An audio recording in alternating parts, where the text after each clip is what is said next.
आकाशवाणी कोलकाता गीतांजलि उछन तालमाखन पुन साय मरगेल तुरी गेटोडे तुरी मीटर रे एहो बेना तिहिnya सानताड़ी आखड़ा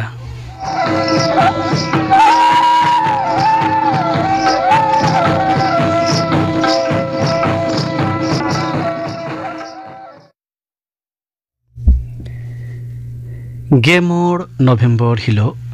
हुलगरिया बिरसा मुंडवा जानाम महादो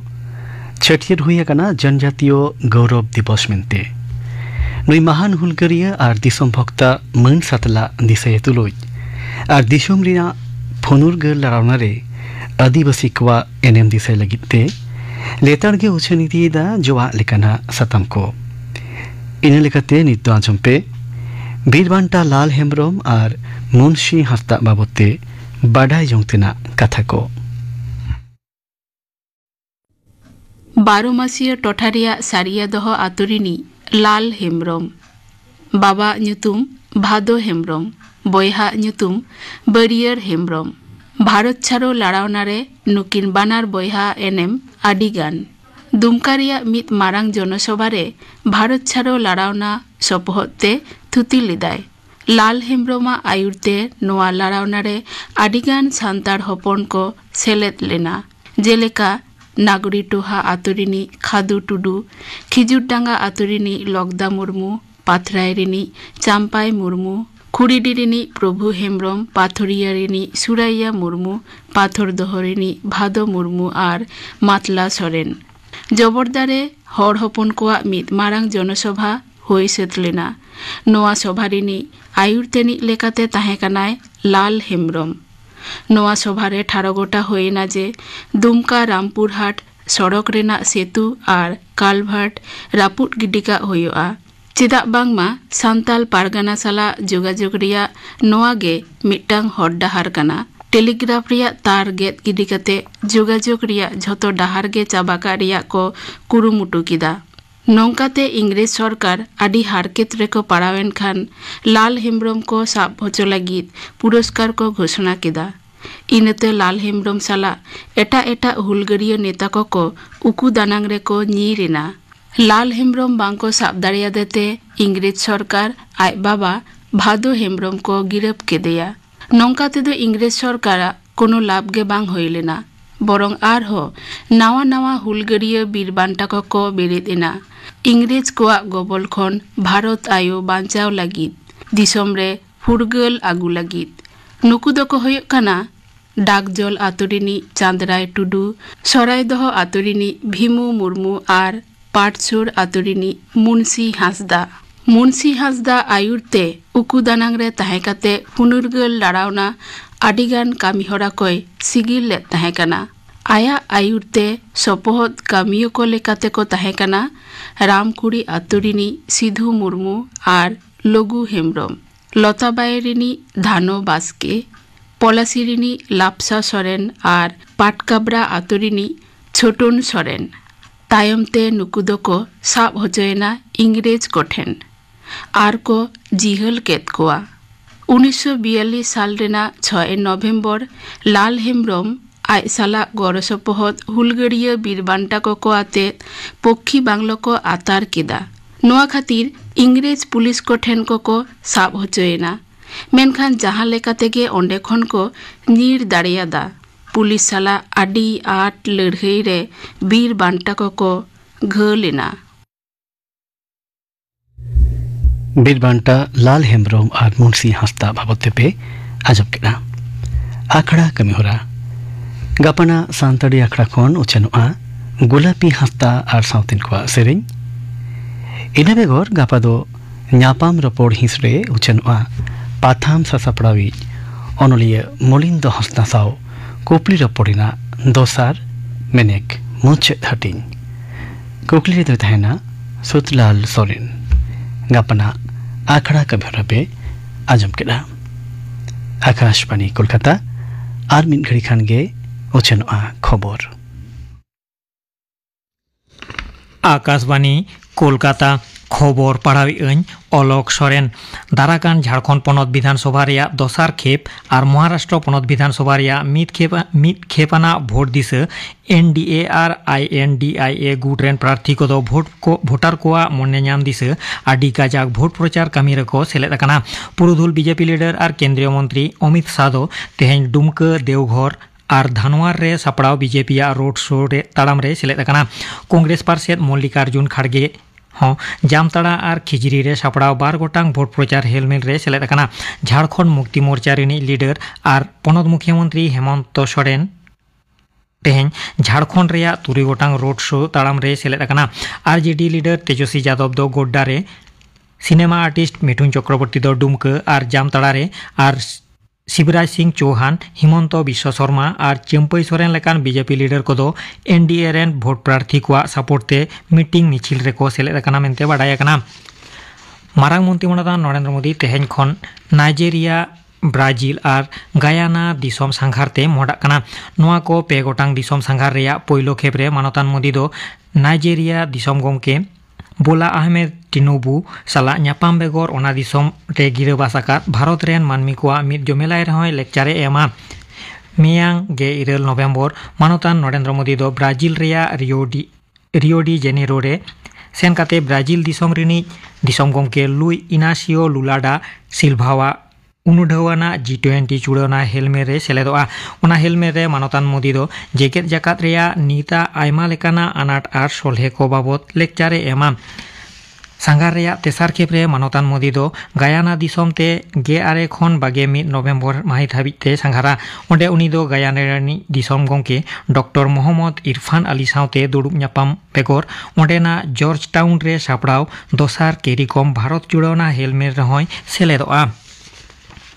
पारोमेन निद 10 टाड़ांग 4 टिणी अक्ते उत्तर प्रदेश पनत रेया झांसी महारानी लक्ष्मीबाई मेडिकल कॉलेज अस्पताल रे सेंगेल जुटीते 10 गोटांग बाले गिद्रवा लो आतार गज और 23 जनावा लहजुरी घटोड़ रे मारांग मंत्री मनोदान नरेंद्र मोदी गाहिर दुख सदर काते लो गज आकान गिद्र रेन घारंज हर सुर रे ताहे काते गड़ो सपोहद को लागिद उत्तर प्रदेश पनत सरकार हुकुमे एम कावदिया साउते मारांग मंत्री नेशनल रिलीफ फंड खन लगज आकान गिद्र रेन घारंज पिछी 2 लाख काते काउडी और लहजुरी आकान कोरेन घारंज पिछी दो 90,000 काते काउडी गड़ो सपोहद कोरेया कथा हो मारांग मंत्री दो उछेन कदा पुरुलिया जिला रेया 6 मुखस आतो लेकाते उपरुमान आतो चौड़ीदारे आवास योजना पांथा कोन आयुमन 109 जना जहां दो ओड़ा नाम लागित को जथात गया उनकुआ ᱧᱩᱛᱩᱢ आवास योजना लिस्ट खन गेद आकाना से बादगना मेनते को लाली चिकदा बागमुंडी ब्लॉक सिंद्री ग्राम पंचायत आवतारिया ओना आतोरेन मानमी को एकेन छो एनेज रेया मुखस तैयार काते जीवन होरा को खंडावा और उनकुआ ओड़ा दुआर बानुआन होतेते मंदिर और बांखान जांदे दांदे को गिरबासेत काना मेनते उनको को लाली चिकदा ओनाते उनको जाते ओड़ा दुआर को नाम ओना लगी दोहरा काते आवास योजना पांथारिया ओंडे सार्भे लेक कना मेनते उनको को दाबी कदा नोते ओंडे नि ग्राम पंचायत प्रधान दिजेंद्रनाथ महंतोय मेन कदा जे मारांग तेना ओना लिस्ट दो बांग ठीका और जथातान को जाते ओड़ा को नाम ओना रेया हो उद्योग दो हताव कना पश्चिम बांगला पनत सरकार दो उपजाति मेने बेलाहांति गाताग्रेन ओत हासा बानुआन ताको मानमी को लागिद उर्नी ऐदर अन लेकाते 4,995 जना मानमिया तीरे हासा रेया पट्टा एम चाल बेगर 991 गोटांग कम्युनिटी पट्टा एमो रे छेड़े एम कदा मेनते आदिवासी भलाई डिपार्ट पाहटा खन मिद नेतेल उछन काते सदर कदा आदिवासी लाकचार रुखिये दिसे पनत जागात रे 1,293 गोटांग माझी थान और 21 गोटांग जाहिर थान रेया उतनाव दिसे 9 गोटांग लाकचार गांवतावा तीरे 924 करोड़ टाका एम चाल होये कना मेनते ओना नेतेल रे मेना कना पश्चिम मेदिनीपुर झारग्राम बांकुड़ा और पुरुलिया रेन 9 सेरमा खन 3 सेरमा उमेरान तेरेल साकाम को हेटेज मानमी को तो 2 केजी चाटा बाबद को नाम 9 टाका दो बैठ काते 109 टाका कोराव कना और जय जोहार नोआ पांथारे नित हाबि 2,96,347 जना बेलहांति गाताग्रेन मानमी दो पेंशन एम बाबद 1,500 करोड़ खन हो जास्ती टाकाय खर्चा कदा मेनते ओना नेतेल रे मेना कना ᱯᱚᱱᱚᱛ ᱨᱮᱱ ᱯᱟᱹᱴᱷᱩᱣᱟᱹ ᱠᱚᱣᱟᱜ ᱴᱮᱯ ᱠᱤᱨᱤᱧ ᱠᱟᱹᱣᱰᱤ ᱵᱮᱱᱮᱭᱟᱢ ᱜᱷᱚᱴᱚᱱ ᱨᱮ ᱢᱟᱞᱫᱟ ᱥᱟᱭᱵᱟᱨ ᱠᱟᱹᱭ ᱴᱮᱠᱟᱣ ᱫᱟᱨᱟᱢ ᱛᱷᱟᱱᱟ ᱨᱮᱱ ᱯᱩᱞᱤᱥ ᱵᱳᱭᱥᱱᱚᱵ ᱱᱚᱜᱚᱨ ᱨᱮᱭᱟᱜ 300 ᱵᱤᱜᱷᱤ ᱴᱚᱴᱷᱟ ᱨᱤᱱᱤᱡ ᱥᱮᱨᱟᱡᱩᱞ ᱢᱤᱭᱟ ᱧᱩᱛᱩᱢᱟᱱ ᱢᱤᱫ ᱡᱚᱱᱟ ᱠᱚ ᱮᱨᱮᱥᱴ ᱟᱠᱟᱫᱮᱭᱟ ᱥᱤᱨᱟᱡᱩᱞ ᱢᱤᱭᱟ ᱫᱚ ᱟᱡᱟᱜ ᱵᱮᱝᱠ ᱮᱠᱟᱣᱩᱱᱴ ᱨᱮ ᱡᱟᱛᱮ ᱴᱮᱵ ᱨᱮᱭᱟᱜ ᱴᱟᱠᱟ ᱵᱚᱞᱚᱱ ᱚᱱᱟ ᱞᱟᱹᱜᱤᱫ ᱴᱟᱠᱟ ᱯᱟচারান ᱠᱚᱴᱷᱮᱱ ᱵᱷᱟᱲᱟᱭ ᱮᱢ ᱞᱮᱫᱟ ᱢᱮᱱᱛᱮ ᱥᱟᱭᱵᱟᱨ ᱠᱟᱹᱭ ᱴᱮᱠᱟᱣ ᱫᱟᱨᱟᱢ ᱚᱯᱷᱤᱥᱟᱨ ᱠᱚᱠᱚ ᱟᱭᱩᱢᱟᱹᱱᱮᱫ ᱠᱟᱱᱟ ᱱᱚᱛᱮ ᱞᱚᱴᱟᱨᱤ ᱠᱤᱨᱤᱧ ᱟᱠᱷᱨᱤᱧ ᱵᱮᱱᱤᱭᱟᱢ ᱨᱮᱭᱟᱜ ᱛᱚᱫᱚᱱᱛᱚ ᱨᱮ ᱮᱱᱯᱷᱳᱨᱥᱢᱮন্ট ᱰᱤᱨᱮᱠᱴᱚᱨᱮᱴ ᱢᱮᱱᱮᱫ ᱤᱰᱤ ᱫᱚ ᱠᱳᱞᱠᱟᱛᱟ লেক রোড রিয়া মিটটেং কোম্পানিয়া অফিস সাথে ওনা কোম্পানি রিনিজ মিট অফিসারা ওড়াগ রে পারমেন্ট 2 মাহ ধরিয়া তঙ্গে চলাস জারপা কাতে আই উমান 2 কারোড় টাকা আর আইমা গুরুত্ববান নথি সাকাম কো দো আকাদা দক্ষিণ কলকাতা কসবারে হলা নিদা তৃণমূল কংগ্রেস কাউন্সিলর সুশান্ত ঘোষ দিশে কাতে বান্দুক ঠুঘটর রে এরেস্ট আকাত কিন ট্যাক্সি ড্রাইভার আহমেদ আর যুবরাজ সিং নিতুমান বারজনা দো তেহেñ আলিপুর কোর্ট রে কো সামাংলেত কিন রে বিচারিয়া দো উনকিন তারাকান 22 নভেম্বর হাবি পুলিশা হেফাজতে দহরিয়া হুকুমে এমাকাদা নোয়া ঘটর রেন মূল কয়েদি আফরোজ খান ওরফতে ইকবাল নিতুমান মিদ জনা দো পুলিশ লালবাজার থানা রে ইদি কাতে কো জেরায় দে কানা তেহেña খবর পড়াও দো নডে গে মুচেদ এনা Akasmani Kolkata rena Gitanjali uchen talma khon uchenok kan santri akhra pe ajabeda nit do ajab pe sedai serin charcha ar juwan ko niye babote galmarao juwan ko akhra re niye galmarao re ko seledok kana Rajesh Besra Sonjit Murmu ar Chandra Mohan Mandi सान्ताड़ी एनेज सेरेन चर्चाव रे जुवन को नोआ साताम बाबत गालमाराव लगी तेहेñ सान्ताड़ी आखड़ा रे hedge सेटेर आकाना किन बार हर जुवन किन मिद दो बाबू Sanjeet Murmu are मिद दो राजेश बेसरा बाना हर के आले सान्ताड़ी आखड़ा पाटा खन मा जोहार एतहब रे लई ताबन बिन सान्ताड़ी एनेज सेरेन चेद चेद को मेना संजीत बाबू जहां मारे सान्ताड़ी एनेज सेरेन लाकचार जहां मेना आकाद दो ओना को दो दong लागड़े बाहा काराम दासाई सोहराय दोंगेड़ हेड़ेड ना को मेना का गया अच्छा राजेश बाबू ले तावन में ताले सांताल को रू सपाप को चेद को मेना अब रू सपाप को दो मेना आकादा तुमदा टमाक रेगड़ा घंटा तिरियो बनाम भुवंग साकवा नोआ को मेना आकादा ताले नोआ रू सपाप को अभी नितो जुवन उमेर रे चेद बिन बाडाय ताबना संजीत बाबू दong लागड़े दासाई सोहराय बाहा काराम दोंगेड़ मागमोड़े दोन नोआ को सनाम को के बड़ाई दो मेना अच्छा चेक को रू सपाप बड़ाई गया रू सपाप दो नोआ तुमदा टमाक रेगड़ा भुवंग तिरियो बनाम लिपुर घाघर गुड़ी घंटा चला राजेश बाबू आम चेक सेरेन को से रू को बड़ाई ताबना एनेज सेरेन को सनामक गे बाहा सोहराय मागमोड़े दोन काराम दोन दोंगेड़ दोन रू को दो तुमदा टमाक रेगड़ा भुवंग साकवा औरंग तिरियो औरंग बनाम नोआ को सनामक गे बड़ाई मेना तमा लई दाबन बे नितो से नाहा ऑक्टो रे सान्ताड़ी एनेज सेरेन ओकालका चर्चा कना आखड़ा करे संजीत बाबू जहां को दो सान्ताड़ी पार्सी ते मिदबार को होलोक कान तमन जहां को बुझ कदा उनको को गे नितो दो को नेलोक कान ओना आबो जहां मारे सान्ताड़ सावता रना जहां लाकचार ओना लाकचार रे उनको नासे नासे जपड़ा दो को नेलोक कान गया अच्छा राजेश बाबू ले तबन में नय जे आबो सालिके सारी रे जहां बोंगा बुरु को मेना तबना परब सा को मेना तबना नोआ आखड़ा को चेलेका जमगोक कना नितो कान ऑक्तो रे मिद कथा ते लई गाना नोआ नितो रे दो जुवन को एकदम गे बाको सेटरोक कना नोआ आखड़ा करे जुवन को बांको सेटरोक कान खातिर ते बांको सेना दाड़िया कना अच्छा ओना होते ते आखड़ा को कटि निसुनो कना ओना खातिर ते मदड़िया बांगते आखड़ा निसुनो कना नोआ ताले तिना जथाता मेनते मोनेदा संजीत बाबू मादन ओय मेदड़िया बांगते जॉइन आखड़ा जहां निसुनो कान ताबोना जहां द अब सावताल सावतारना जहां लाकचार एनेज सेरेन खातिर अब नोआ जाति सावता जहां जियड़ मेना से बंचाव मेना अदन ओनकान एनेज सेरेन जुदी हां बाको चर्चाया से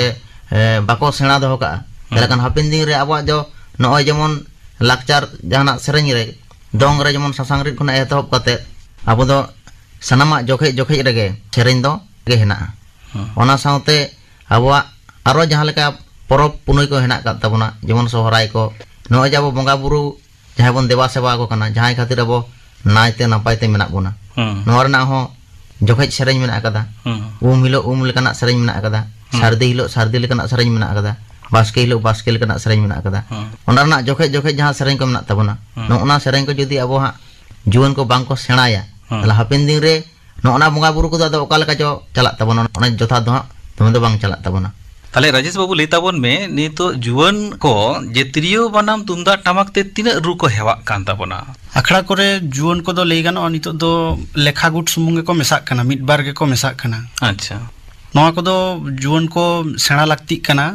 एकदम गे तायम दाराम जतवा नोआ अबवा उना चेहराना लाकचार एनेज सेरेंज रु सापाब को तबो नोआ को तायम दाराम आट जाबा तबोना एकदम अच्छा संजीत बाबू लेताबन में जे नोय जे कुड़ी गिद्रे को से तिल्ले को जहां एनेज मेना तो नोआ रे जुवन को चेलका जोपड़ा मेले खोआ ना जुवन कुड़ी गिद्रे को हां हां अदो नोआ रे जुवन कुड़ी गिद्रे दो अदो दमे दो बांको सेटरक कना उनको हो उनका जुवन कोड़ा गिद्रे लेका गे बेस्तर को ताहेन कना आ नोआ विशेष कायते अबो दो लाहा खना गे दमे इफेक्ट पड़ाव कन ताबोना जेलका जदि मन लेका नय जहां को दिसम रे मेना को नुकुमा आखड़ा बांग जमक खातिर मिद बार पुरुदुल को ताहेना ओंडे दा उनको उना रस्के बाको बुझाउदा से ओना भागे लेका बाको चर्चा दाड़िया कना ओना लेका तो बाको सेटरक कना आखड़ा रे और मिद बार दो अब दो सांगिन चेर बन दोहो काट को जेमन हॉस्टल करे उनको तो एटा पार्सी को पढ़ा कना उनको दा नोआ अबो जहां सांताल सावतार ना नोआ लाकचार ना एने सेरी ना को दा बाको बुझ दाड़े कना ओंडे गे गिद्रे को हारा बुरु दी कना ओंडे गे जुवन उम्र धाबी 22 23 25 बछर धाबी उत्तर के ताहेन कना लेखान अब नोआ लाकचार साला से सावता साला जहां एने सेरेन साला जोपड़ा बाको ताहेन कानते ओंडे बांग को हिजुक कना उनका लेकाते उनको हो माने चर्चा को दो बांग को जलक कना अच्छा राजेश बाबू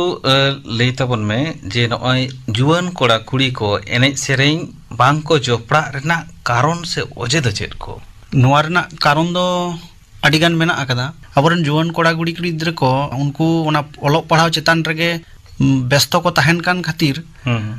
अदो आखड़ा करे तुमदा टमाक से एनेज आखड़ा करे तो बाको सेटर लागिदो कना अच्छा पालेट चो इना ओलोक पढ़ाव से नोआ रेना खोतिया ओना को उयहर काते रहो और एनेज आखड़ा करे नेता दो बेसी नेलोक कना बयस्क हड़ को गे को रु बड़ायदा एनेज सेरेंज बड़ायदा को तो आदो उनको जुवन को मने करे हो हिजुक कना जे नुकु हराम को सला एनेज सेरेंज हुआ से नुकु को सला आखड़ा रे मेसा हुयो ओना को मिटन लाजाव को बुझाउदा और आको उमेर रेन मिद बार हो बांग को मेसा कान खातिर ओना हो ने एकला गे को बुझाउदा गाते बांग खातिर ते गाते बांग ते अच्छा संजीत बाबू आमा उयहर दिसते आर चेद को कारण को उयहर दिसते कारण दो हेना काट गया ने एटा सावतार ना जहां एनेज सेरेंज को अब सावतार झलका कना गोटा गे नेलगो कना अदो ओना सेट गे जेमन ऑर्केस्ट्रा ओना दमा को एनेज दा जहां दो जीवन को दो जहां दो एनेज ना बांग लगती कना कोड़ा गिद्रे को मदड़िया कना को ओंडे नाचनिया को सजा कना ओना लेकाते हो मेटांग ओजे नेलो कना एटा सावतार ना दमे सारा दिन गे तीर गे मोबाइल गे उडंग दा उरे गे नेኛम दाय अबो जहां रेड तो को सेरेंज कदा मेनखान अबो जहां सावतार ना जहां लाकचार ना जहां रेड कना जहां अब कामी रे लगा उनकाना लगतीरा ओंडे दो राहा दो बनउनी मेनखान अब संताल सावतार ना कथा दो मेसा मेना राहा दो बनउनी नो नोंका हुडिंग उमेर खना गे दो नेल इदी दको अद नेल इदी खाना नो बुझो दे नो हो आलेया गे काना नोनका लेकाते अदो नोंडे बाको सेटरक कना अच्छा अच्छा ओना सावते आतुरन जहां अमर आयुरिया को मेना को अबरन जहां आयुरिया मेना को जहां को दिसे उदिसान हड़ मेना को नुकु को सठिक सही बाको आयुर दड़ा बन कना जे बाबू नोआ दो नोआ कान तबना अब सांताल सावताना एने सेरेंज से अब नोआ दो नोआ कान तबना आपे जहां सांताल अब जहां एने सेरेंज पे चर्चाओदा से आपे जहां एने सेरेंज पे सेनक कदा नोआ अब सांताल सावताना एने सेरेंज दो बांग कना और अब जहां सांताल सावताना एने सेरेंज ओना जहां सेदायो तहे कना जहां बंगा बुरु अब को सिरिजन हटाव का बुना जहां दो माझी छटकारे मिटांग गल्पा मारो जहां दो चावरिया मेला अदो ओंडे गे सिको पढ़ावे कना जे अब सावताना एने सेरेंज दो नोआ को कना और अब सावताना एने सेरेंज दो नोआ को दो बांग कना ओंडे गे अब दो नुकु जीवन को आले जीवन को बुझाव ले था उन दिनो सेदायो अदो नितो दो ओना चावरिया मेला हापिद कना इना सावते सिंगड़ बड़ा लागड़े एनेज आखड़ा ताहेन ताहेना ओना हो हापिद कना तले उनका लेकाते हो नेलो कना जहां हापिद कान खातिर तेगे जहां ओना बांग चर्चाव खातिर जे चलकान परिस्थिति रे नितो अबरन जीवन को ओका से को लहा कना नितो ओना नेलजामक कना से नोंकाना सेचेत आखड़ा गे नितो हापिद इदी कान होते ते जीवन को बांग को सेटर दाड़िया कना अदन ओनका सजा आखड़ा जुदी आरो बरन उठाव रुवाड़ा आतोरे जहां माजी छटकारे तले कान होयतो हापिन दिन जहां जीवन को हिजुक कना उनको को दो होयतो जहां एने सेरेंज रे अब जहां सांताल सावतार मारे एने सेरेंज लाकचार रे दो होयतो जोपड़ा को ताहेना नोवारना नितो दो आरो अब नोवा पांता लेका तो मेना काट गया जेमन अब नितो ᱱᱚᱣᱟ ᱤᱭᱩᱱᱤᱵᱷᱟᱨᱥᱤᱴᱤ ᱠᱚᱨᱮ ᱟᱵᱚ ᱰᱤᱯᱞᱳᱢᱟ ᱠᱳᱨᱥ ᱠᱚ ᱪᱟᱞᱩ ᱟᱠᱟᱱ ᱛᱟᱵᱚᱱ ᱮᱱᱮᱡ ᱥᱮᱨᱮᱧ ᱵᱟᱠᱷᱨᱟᱛᱮ ᱥᱟᱱᱛᱟᱲᱤ ᱟᱵᱚ ᱢᱟᱨᱮ ᱞᱟᱠᱪᱟᱨ ᱮᱱᱮᱡ ᱥᱮᱨᱮᱧ ᱵᱟᱠᱷᱨᱟᱛᱮ ᱚᱱᱟ ᱥᱟᱶᱛᱮ ᱟᱵᱚᱣᱟᱜ ᱮᱠᱟᱰᱮᱢᱤ ᱠᱚᱦᱚᱸ ᱢᱤᱫ ᱵᱟᱨ ᱱᱤᱛᱚᱜ ᱫᱚ ᱡᱷᱤᱡ ᱟᱠᱟᱱ ᱜᱮᱭᱟ ᱡᱟᱦᱟᱸᱭ ᱫᱚ ᱚᱸᱰᱮ ᱟᱛᱳ ᱨᱮ ᱦᱚᱭᱛᱳ ᱡᱩᱫᱤ ᱚᱱᱠᱟᱱᱟᱜ ᱵᱟᱠᱚ ᱦᱟᱛᱟᱣ ᱫᱟᱲᱮᱭᱟᱜ ᱠᱟᱱ ᱠᱷᱟᱱ ᱛᱟᱦᱞᱮ ᱠᱷᱟᱱ ᱫᱚ ᱱᱚᱣᱟ ᱟᱵᱚ ᱮᱠᱟᱰᱮᱢᱤ ᱨᱮ ᱦᱮᱡ ᱠᱟᱛᱮ ᱨᱮᱦᱚᱸ ᱚᱱᱠᱟᱱᱟᱜ ᱥᱟᱱᱛᱟᱲ ᱥᱟᱶᱛᱟᱱᱟᱜ ᱢᱟᱨᱮ ᱡᱟᱦᱟᱸ ᱟᱵᱚ ᱞᱟᱭ ᱞᱟᱠᱪᱟᱨ ᱨᱮᱱᱟᱜ ᱮᱱᱮᱡ ᱥᱮᱨᱮᱧ ᱚᱱᱟ ᱠᱚ ᱟᱵᱚ ᱚᱸᱰᱮ ᱠᱚ ᱥᱮᱪᱮᱫ ᱫᱟᱲᱮᱭᱟᱜᱼᱟ ᱟᱪᱪᱷᱟ ᱱᱚᱜᱼᱚᱭ ᱡᱮ ᱥᱟᱱᱛᱟᱲ ᱠᱚᱣᱟᱜ ᱮᱱᱮᱡ ᱥᱮᱨᱮᱧ ᱛᱤᱱᱟᱹᱜ ᱜᱟᱱ ᱞᱟᱹᱠᱛᱤᱭᱟᱱ ᱥᱮ ᱢᱚᱦᱚᱛᱟᱱ mente ᱵᱤᱱ ᱢᱚᱱᱮᱭᱟ ᱨᱟᱡᱮᱥ ᱵᱟᱵᱩ ᱟᱵᱚᱣᱟᱜ ᱮᱱᱮᱡ ᱥᱮᱨᱮᱧ ᱠᱚᱫᱚ ᱟᱹᱰᱤ ᱜᱮ ᱞᱟᱹᱠᱛᱤᱭᱟ ᱪᱮᱫᱟᱜ ᱥᱮ ᱵᱟᱝᱢᱟ ᱟᱵᱚᱣᱟᱜ ᱱᱚᱣᱟ ᱮᱱᱮᱡ ᱥᱮᱨᱮᱧ ᱛᱟᱞᱟ ᱛᱮᱜᱮ ᱟᱵᱚᱣᱟᱜ ᱱᱟᱜᱟᱢ ᱨᱮᱱᱟᱜ ᱠᱟᱛᱷᱟ ᱠᱚ ᱵᱟᱰᱟᱭ ᱧᱟᱢᱚᱜᱼᱟ ᱯᱟᱨᱟᱵᱽ ᱯᱩᱱᱟᱹᱭ ᱠᱚᱨᱮᱱᱟᱜ ᱠᱟᱛᱷᱟ ᱦᱚᱸ ᱟᱸᱡᱚᱢ ᱧᱟᱢᱚᱜᱼᱟ ᱚᱱᱟ ᱥᱮᱨᱮᱧ ᱛᱟᱞᱟ ᱛᱮᱜᱮ संजीत बाबू ताले आम ले तमन तिनक गन लाक्तिया अबोना लाक्चर एने सेरेñ अबो लाक्चर एने सेरेñ दो लाक्ति गया चेदा से अबो सावतारना जहां लाक्चर एने सेरेñ मेना अकदा नोना एने सेरेñ तेगे अबो सान्ताड़ जाति दो एकदम पूरी जीवित दो हेना अच्छा एकदम नोय दना एना रिñ ले केदा जे सेरेñ बांखान दो अबो दो चेत कमी हो जथा साइड दो बांग हुयो अच्छा सेरेñ गे अबो दो लियाबोना आम चेलकाम कमिया और ओका अक्तरम कमिया नोय जाबो बंगा बुरु को अब बन माने देवा सेवा कना बन अब रेन दो एने सेरेñ ते रिस्कियान बंगा बुरु कना को एने सेरेñ ते को मानत ताबोना माने एने सेरेñ बेगोर बंगा बुरु बाको सेवा ताबोना ओना सावते नो जहां बो बिनती बाखरा जहां बन सेरेñ दा ओना ते बो नागाम रना कथा हो सेरेñ तला ते ओना बड़ाई हिजुक कना जे चेलका ताहे कना सेरेñ तरा तेगे लई दाय आ नागाम रना कथा जुदी हा नय बांग बन आंगोज दाड़ेया ताले खान दा अब जुन को दो हा उनका एटा सावताना एने सेरेñ से गे दम को गोयन चला आर एनखान गे आको लाक्चार को देया लेखान गे जितुप्रुम को देया जाबा ताले नय जे सान्ताड़ को जितुप्रुम जियर दोहो लागित ते अकोय को आंगीभार हाताव लेक्कान तकोआ नितो कान अक्तो रे राजेश बाबू लay ताबन अबोरेन जहां आतो उड़ा करे आयुरतेन को मेना को ताबना गुरु को रुसिका मारे रुसिका रुसिकिया को उनको को नोआ दो अंगीबार हताव लगती कान तको जे अबोरेन जुवन को नोआ को सेना हटोआ को हुआ और जुवन को कटिक कटिक गड़ो एमो दरकारब कना जे नोआ एनेज सेरेñ उयहर लगती कान तको जे अबो जुदी नोआ अबोवा लाक्चार एनेज सेरेñ जुदी बाबोन जियर दोहया से बाबोन सेना दोहया ताले खान दो तायम दाराम अबो एटा जाति लेका गे अबोना एनेज सेरेñ जतो बन हिडिñ चाबाय ताबोना और एटा जातिया एनेज सेरेñ को सड़ो बोलो अपना बोई बोईते तले संजीत बाबू लेते बन तले आर कोई को आंगीभार लगती कान तकोआ नोआ जियर दोहो से लहा दी लगिते आबोरे नितो दो आयमा गे सेरेñ सिकरिया मेना का गुणी जोन सिरपे को ञाम दा जतो को बड़ाय कदा उनुकु को आबो नोआ नितो ओना एने सेरेñ चर्चा लगिते आंगीभार जुवन को माने आगु लगिते नुकु को सचेत आको लगिते उनको को आंगीभार उनको को हताव दो लगती कान तकोआ ओना साउते आर जहां ले के मेटा आतो रे मेटा माझी बाबा उनी मा लगती कान गया एकाल के लगती कना जेहु मेटा माझी कना माझ खुंटी कना उनी दो आतन दे जग माझी मेनाय ओना लगित जग माझी कना बड़ी जुवन कोई माने गालिम कना सिर समटा को है आदो नु जग माझी हो तो ओना एने सेरेñ बखरा ते आया आतो रे जहां तिने जुवन को मेना को उनको को ओना समटा लगती दरकार कना तबेना उनी हो ठीक अब उनको जुवन को नितो जहां को एटा सावता से दमे को चला कान तबन एटा सावताना एने सेरेñ से दमे को चर्चाव दा ओना गे अब सान्ताल सावताना लेका को मोनेदा हितो ओना को मिट ते हयतो किछु दिन तायनम दो हयतो नोआ को दो आदो अंत दो हयतो बाको चला बई बईते आरो अब सावताना एने सेरेñ के आरो नंगा कल्चरवा नुको झतो को के नोआ हताव दो लगती कान तको आंगीभार लगती कान ताले नितो कान अक्तो रे जे ओलो सेना साव सावते हो नोआ रु एने सेरेñ ओका लेकाते चर्चाव गानोआ उनका पांथा की मेना उनका पांथा दो मेना तबे खान अबुआ माने अबुआ लाक्चार बांचाव लगी ते एखोनो उनकान अबोरेन जहां गालिम को मेना का कोआ आतु कोरेन से जहां गुणीजन को मेना का उनकाना पांथा को द आरी को उडुक दाड़िया ताबोना तबे जुदी बोन चेष्टाया हयतो नोआ जुवन को नोआ एनेज सेरेñ बोन सेना होचो दाड़िया को जेमन होयो कना एटा एटा जाति को द जेमन एनेज सेरेñ से रू रहा सेना रना उनका स्कूल कॉलेज को मेना का ताको उनका जुदी अब हो स्कूल कॉलेज को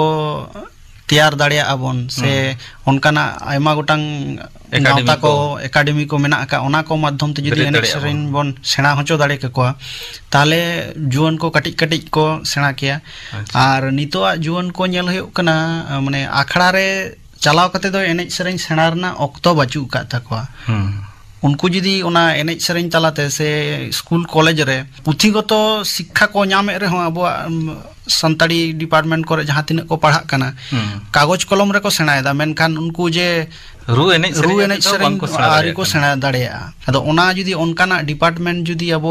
स्कूल कॉलेज करे ताहे को ताबोना ताहले हयतो ओंडे खना गे अलोक सावते को सेणा किया नोआ मिटटांग पंथा कामी हरा होई दाड़ेया ताले संजीत बाबू ताले ले तबन में आमा उयहर दिसते आर ओनकाना जहाना पंथा को मेना हेना दे हेना गया जेमन अब नितो दो जेमन यूनिवर्सिटी लाफांग सेचेर दो एथब कान ताबोना नुकु को हा जखन मास्टर डिग्री हानते जखन एथबवा ओंडे खन जखन आबोरन माचे तैयार करते को हिजुआ उन खान गे हा आबोना कॉलेज करे दो लातार धाप रे दो अच्छा आड़ी नपाई कथा बिन लई के तबोना राजेश बाबू नते तो माने क्लब जहां उनको तो एनएम को हताव दाड़िया है अवश्य अंगीभार को हताव दाड़िया नुकु माध्यम ते हो जुदी एनेज सेरेñ सेणा होचो दाड़िया को जुवन को ना मते मा आड़ी मा नपायआ हापड़ाम को मेना को गया मिट बार प्रत्येक आतो कोरेट गे उनको को दाराय ते जुदी क्लब को चेष्टाया जे अब नोडे जुवन को बन सेणा को उनको रुसिकिया को दाराय ते ताले मा आड़ी गे नपायआ सानताड़ी रू एनेज सेरेñ को चर्चा होचोरे नुकु जुवन को ठेन अभिना संदेश तो चेद संजीत बाबू अब सानताड़ सावताना एनेज सेरेñ अब जहां लाकचार एनेज सेरेñ को हेना नोआ को जुदी चर्चावा से नोआ को जुदी नोआ रेम आखड़ारम सेटरवा शुरुआम जे ओलक पढ़ाव हो चाबा नोंकान कथा दो बांग काना अच्छा ओलक पढ़ाव हो चला सावते एनेज सेरेñ हो चला ओना सावते नोय अब जुवन को जहां एटा सेट निले जुवन को पाटा निले जहां जुवन को दोमा ऑर्केस्ट्रा करे दोमा पे एनेज अचुरी ताबोना हानते नाते तो ओना को तो बांग काना अब सानताड़ सावता रना इन्या दिशा उदिस ते जहां निजाम दा अब सानताड़ सावता ना जहां एनेज सेरेñ काना नोआ एनेज सेरेñ रेगे अब जुवन को तो लहा हेज लागती काना आर बांखान दो अब हाबेन दिन रे अब सानताड़ सावता दो आडी इटिंग झड़ा उतरुआ अच्छा माने जुवन को के अंगीबार हताव हुआ नि तायनम जहां आतो करे जहां को पुरुधुल को मेना का को नितो हो जेउत मेना का को गया जहां हराम को एनेज सेरेñ तमे बाडायाय उनी ठेन उनी दो ऑल टुडो लेका तो बाय बाडाय तो उनी दो एमनी सेरेñ लेका तो बाडाया उयहर मेना तया अदो ओन्ना को अबोरन जुवन को खाता कलम को जहां को पढ़ाव को सेणाय ताबोना ओना इदी कते ओना सेरेñ को मारे सेरेñ को तुमुल लागू नोआ मिटांग पांथा कना होरा कना जे अब सानताड़ सावता रे एनेज सेरेñ अब जियर बन दोहया ऑल बेल काते हो सब रकाब गनो अच्छा अब तो उयहर ताबोना जे एटा सावता ना एनेज सेरेñ ताबो दम दो बाबन चर्चाया माना कथा रे ओना मिटांग हराम को रे जहां को लई गया जे एटा होड़ा बेदरे आम दो आलम खोता अच्छा माना आमा बेदरे खोता ना तबे आमा होड़ो दलका एटा होड़ा बेदे जुदिम खोता ताले एटा होड़ा होड़ो के तो दलका आ नितो रन आबोरन जहां जीवन को नुकु तो एटा सावता ना गम को चर्चा दा उनको सावता ना एनेज सेरेñ को तो हारा बुरु कना आमा सावता ना एनेज सेरेñ की हारा बुरुआ बांग हारा बुरुआ ताले आदो नोना को जाते आबोरन इन लेकान जीवन को जहां नितो आबो मन हारा बुरु हिजुक कना सावते आबोन लातार रन जहां आर को पोपोंगड़ा को हिजुक कान गया नुकु को जीवन को मिद अक्तो नुकु को जाते कुआ उद्योग नेलते एनेज सेरेñ आबो सावता ना एनेज सेरेñ ना उद्योग नेलते जेमन नुकु नोआ सावता ना एनेज सेरेñ रे को जपड़ाव को तहन में एटा सेट आलो को चला मा नोआ जीवन को नितो अब अंगीबार हताव लागती कना ओना सावते नुकु जहां अब सानताड़ी पारसी ते जहां को सेचेद कना नुकु मा जा किछु दो बुझाव काट गया को अब सावता रना चेद कना तो नुकु जहां को पढ़ाव कते को लाफांग सेचेद कते को पारम कान तो मास्टर डिग्री को तो पारम कना नुकु को आरो जास्ती उना उद्योग हताव ना लागती मेना अच्छा तारपरे नय रू सपाब को अब ओड़ा रे बानु कदा जेमन सेदा दो नेल होय कना जत्तो ओड़ा रे तेरियो बनाम दो मेना गया अच्छा नेल होय कना आले आतो को नेल होय कना नितो दो बानुआ ताले ओना को अब दरकार कना जत्तो ओड़ा रे जेमन ताहेन मा तबे तो अब एनेज सेरेñ तो माने सेणा ना आग्रह से रस्क मिटा सदरो ताहेना ओना को मिटा जीवन को पांठा को देश दिसम रन जहां तिने जीवन को मेना को नय वार्ता ᱧᱟᱢᱟ को जहां दो अब एटा सावता ना एनेज सेरेñ दो बागी कते अब सानताड़ सावता ना एनेज सेरेñ रे जतो चर्चा माबोन तो राजेश बाबू आमे आमा संदेश इन जुवन को निया संदेश इन पेया जे ओलक पढ़ाव साव तेगे नोआ जुवन को नोआ एनेज सेरेñ रे जुदी बोन सेणाया से आखड़ा करे बोन मेसा ओलक पढ़ाव रेना दो बांग खतिआ एनेज सेरेñ नोआ अबो लाई लाकचार जुदी बोन सेणा इदिया ताले खान दो अबो लाकचार हारा बुरु रे आडी गान गड़ोय एमा सेदाय सेदिन चर्चा रे जुवन को निया बाबते गालमारा पे आजम केता जीवन को आखड़ा रे निया गालमारा को सेलेद लेना राजेश बेसरा संचित मुर्मू और चंद्र मोहन मांडे तेहना सानताड़ी आखड़ा दो नोंडे के मुचादना सानम को नापाय ताहेन ताबन पे आर आपे को साव तेहन दुई ताहें कना इन सुतलाल सोरेन।